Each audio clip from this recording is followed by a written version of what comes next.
In the guest house at the Abbey of St. Edmund, Roger bowed his head and knelt to his maternal uncle, Aubrey de Vere, Earl of Oxford, and to Richard de Lucy, Justiciar of England.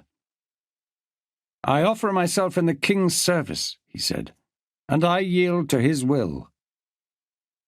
De Lucy, a hard-bitten warrior and statesman whose loyalty to King Henry was unshakable, studied Roger dispassionately.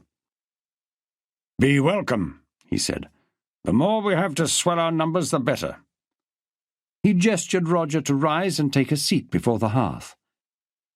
A chill wind rattled the shutters and whistled under the door, making Roger very glad of his fur-lined cloak. The abbey grounds swarmed with the troops of the Royalist army, their tents a patched and campaign-worn village of canvas.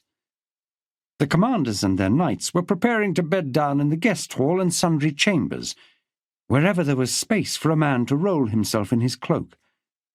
The town and abbey precincts were already bristling with refugees, driven from their homes by the depredations of Leicester's Flemings, and huddling in what shelter they could find. Many of the displaced had grim stories to tell of pillage, murder, and rape.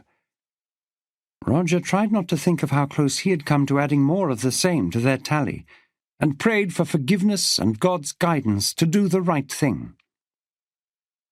De Lucy sat down beside him. "In truth, I am surprised to see the heir of Hugh Bigod in my camp," he said. "What brings you here to us?"